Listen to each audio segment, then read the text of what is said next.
നാം വചനം വായിക്കുമ്പോൾ നമ്മെ വായിക്കുന്ന വചനം നമ്മുടെ ജീവിതത്തിൻ്റെ നിയോഗം കണ്ടെത്താൻ നമ്മെ സഹായിക്കുകയും ചെയ്യും. എല്ലാ നല്ല കഥയ്ക്കും ഒരു ഇതിവൃത്തമുണ്ട്, ഒരു പ്ലോട്ടുണ്ട്.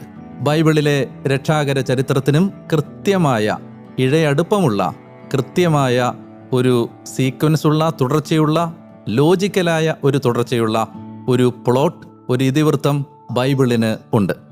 കാറ്റക്കിസം പാരഗ്രാഫ് നമ്പർ 112 സഭ ഇങ്ങനെ പഠിപ്പിക്കുകയാണ്: ബൈബിളിലെ പുസ്തകങ്ങൾ തമ്മിൽ വ്യത്യാസങ്ങൾ ഉണ്ടെങ്കിലും ബൈബിളിലെ പ്രതിപാദനത്തിൽ ഐക്യം കാണാൻ കഴിയും.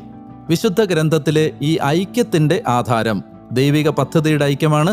ഈ പദ്ധതിയുടെ കേന്ദ്രവും ഹൃദയവും യേശുക്രിസ്തു തന്നെയാണ്. അതായത് കാറ്റക്കിസം 112 ഖണ്ഡികയിൽ പഠിപ്പിക്കുന്നു, ബൈബിളിലെ മുഴുവൻ കഥയും കേന്ദ്രീകരിച്ചിരിക്കുന്നത് യേശുക്രിസ്തു എന്ന് പറയുന്ന ഒരു വ്യക്തിയിലാണ്. അങ്ങനെ ബൈബിളിലെ 73 പുസ്തകങ്ങളെയും ഒരു കഥയായി മനസ്സിലാക്കുന്നതിന്